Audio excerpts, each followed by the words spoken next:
Shalom adik-adik Shekinah Children Ministry, gimana kabarnya? Semoga kalian dan keluarga selalu dalam keadaan sehat dan penuh sukacita. Hari ini Kak Yuli mau ajak adik-adik sekalian untuk mengenal lebih dalam lagi tentang sebuah buku yang paling laris sepanjang sejarah. Dan buku ini dibaca di zaman dulu sampai saat ini. Bisa tebak buku apa itu? Yes, Alkitab. Siapa yang punya Alkitab di rumah? Atau mungkin Alkitab di HP mamanya? Sebagai pengikut Kristus atau orang Kristen, pasti kita semua punya Alkitab. Tapi pernah nggak sih adik-adik tahu isi Alkitab tuh sebenarnya ada apa aja? Jadi bagian dari kisah Tuhan adalah tentang Alkitab. Alkitab bukanlah buku biasa adik-adik.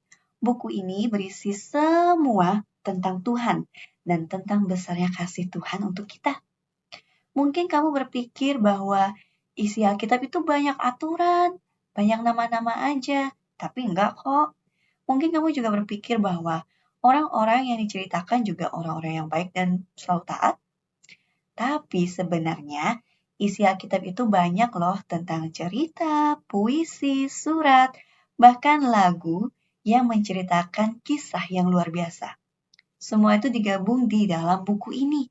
Dan semua yang di Alkitab adalah benar. Seperti bagaimana Tuhan menciptakan bumi dan segala isinya, juga ada kisah tentang Tuhan Yesus, anak Allah. Selain itu, banyak juga kisah yang ditulis oleh banyak orang. Tapi hal yang luar biasa tentang Alkitab adalah semua kisah ini berasal dari Allah. Nah, bagian pertama dari Alkitab kita sebut Perjanjian Lama. Itu menceritakan tentang bangsa Israel, tentang janji Allah, dan bagaimana Allah memberkati mereka.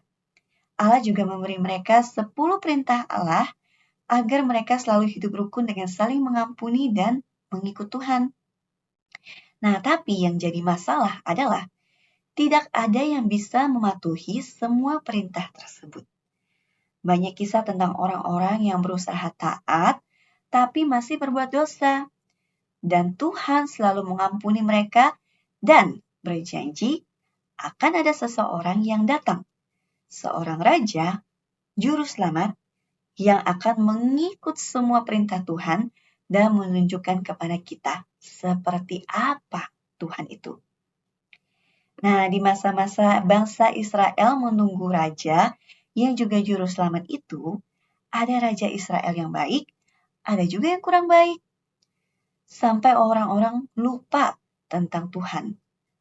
Dan mereka mulai menyembah berhala, bahkan sampai diserang oleh bangsa lain.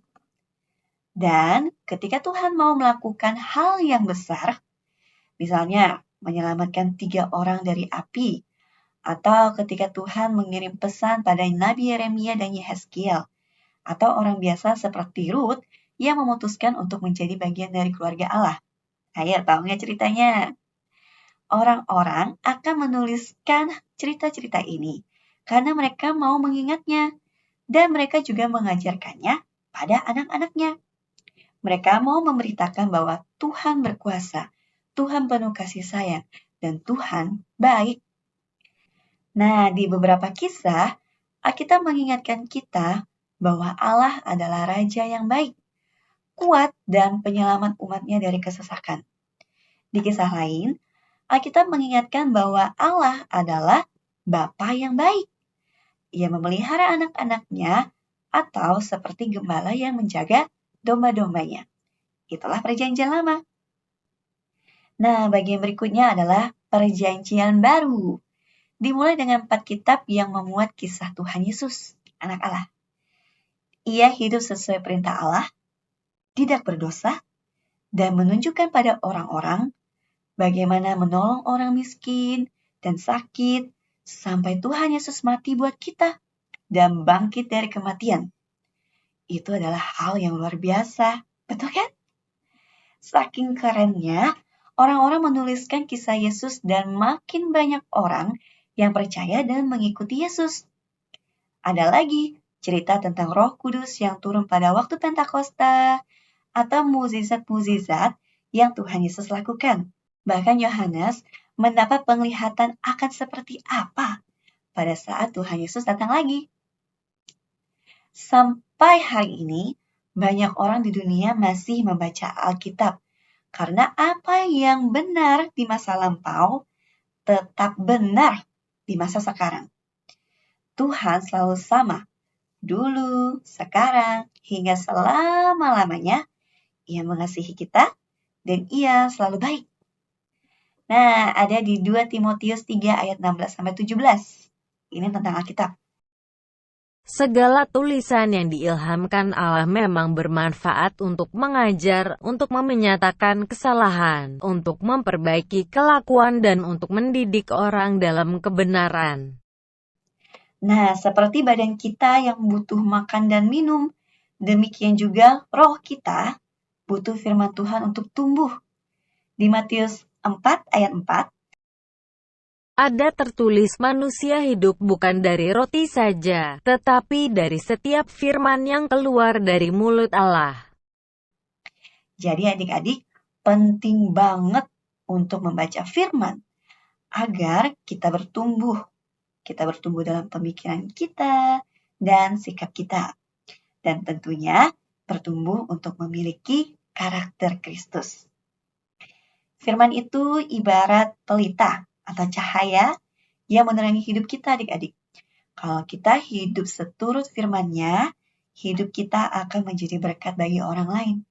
Kita menjadi terang di dalam keluarga, di sekolah, di lingkungan perumahan, dimanapun kita berada. Sama seperti di Mazmur 119 ayat 105.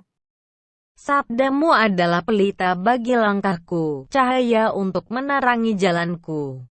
Tahu nggak adik-adik? Salah satu cara Tuhan berkomunikasi sama kita adalah lewat firman-Nya. Firman-Nya ada di mana? Ada di Alkitab. Misalnya nih, dari pengalaman Kak Yuli. Kak Yuli pernah mengalami sebuah masalah. Mungkin yang akan kakak lakukan adalah merasa cemas, takut, sedih. Tapi, luar biasanya, Tuhan berkomunikasi dengan mengingatkan Kak Yuli tentang sebuah ayat yang pernah kakak baca. Itu ada di 1 Petrus 5 ayat 7. Serahkanlah segala kekhawatiranmu kepadanya, sebab Ia yang memelihara kamu. Wah, ketika ingat ayat tersebut, Kak Yuli pun berdoa dan menyerahkan segala kekhawatiran kakak kepada Tuhan. Rasanya gimana, Kak? Wah, ada damai sejahtera dalam hati kakak, jadi Kak Yuli nggak khawatir lagi dan berani untuk menghadapi masalah. Minggu lalu kita diingetin untuk 4M. Ayo, ingat gak 4M? Menerima firman Tuhan, merenungkan firman Tuhan, melakukan firman Tuhan, dan membagikan firman Tuhan.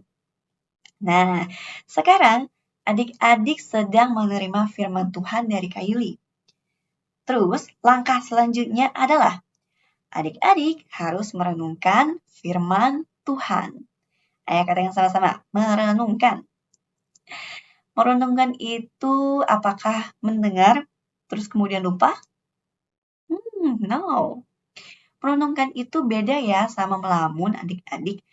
Merenungkan itu artinya kita ingat terus-menerus dan memikirkan firman Tuhan itu. Seperti Raja Daud yang suka merenungkan firman Tuhan.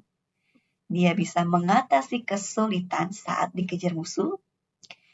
Kemudian dengan merenungkan firman Tuhan, dia sadar dan bertobat saat dia berbuat dosa. Dia juga tahu bahwa Tuhan selalu ada, biarpun dia ada di gunung, di laut, di lembah. Dan dia menjadi berkat buat banyak orang. Dan setelah merenungkan, tentunya kita harus melakukan firman Tuhan. Taat sama perintah-perintah Tuhan. Yakobus 1 ayat 2. Tetapi, hendaklah kamu menjadi pelaku firman Tuhan. Dan bukan hanya pendengar saja. Sebab jika tidak demikian, kamu menipu diri sendiri. Jadi, Tuhan sangat ingin kita tahu isi hatinya dengan membaca Alkitab. Tapi, Setelah tahu isi hati Tuhan, yuk kita lakukan kehendaknya, yaitu menjadi pelaku firman. Ayo katakan sama-sama, menjadi pelaku firman. Kakak mau ingetin lagi ayat Alkitab dari Matius 4 ayat 4. Ayo kita baca sama-sama dan kita renungkan agar kemudian kita selalu ingat. Ada tertulis, manusia hidup bukan dari roti saja, tetapi dari setiap firman yang keluar dari mulut Allah. Sama-sama sekali lagi, ada tertulis, manusia hidup bukan dari roti saja, tetapi dari setiap firman yang keluar dari mulut Allah. Demikian firman Tuhan hari ini. Semoga adik-adik terberkati ya. Mari merenungkan agar kita selalu ingat dan jangan lupa untuk melakukan firman Tuhan. Kalian juga bisa membagikan firman Tuhan ini dengan men-share video ini kepada teman-teman atau keluarga, agar mereka juga terberkati dan mengenal firman Tuhan. Oke, sekarang saatnya kita akan berdoa. Mari kita siapkan hati dan pikiran kita tutup mata dan berdoa. Kami bersyukur Bapa, Engkau mengingatkan kami akan kasih setiamu yang besar Tuhan, sehingga Engkau memberi kami Alkitab sebagai penuntun jalan kami, sebagai pengingat akan setiap kelakuan kami. Biarkan kami Tuhan selalu diterangi oleh firman-Mu, jalan-jalan kami terang Tuhan, sehingga kami tahu apa yang harus kami perbuat di setiap langkah-langkah kami. Berkati hari-hari kami Tuhan, berkati keluarga kami, saudara-saudara kami, guru-guru dan teman-teman kami, biar kami semua ada dalam perlindungan-Mu di masa-masa pandemi ini. Kami percaya Tuhan, firman yang boleh kami terima, menguatkan setiap tulang kami, menyegarkan jiwa kami, ada dalam ingatan kami. Dan kami mau Tuhan menjadi pelaku firman-Mu. Apa yang Kau perintahkan Tuhan, ajar kami untuk melakukannya. Ajar kami untuk selalu taat. Terima kasih Bapa, terima kasih. Mari kita angkat tangan kita dan kita terima berkat dari Tuhan Allah kita. Kiranya damai sejahtera, sukacita yang melimpah, kasih karunia selalu ada untuk setiap anak-anak yang mendengarkan firman-Nya dan juga setiap keluarga mereka selalu dalam perlindungan Allah kita. Terima kasih Bapa. Dalam nama Tuhan Yesus, mari kita yang percaya, kita katakan, amin. Tuhan Yesus memberkati kita semua.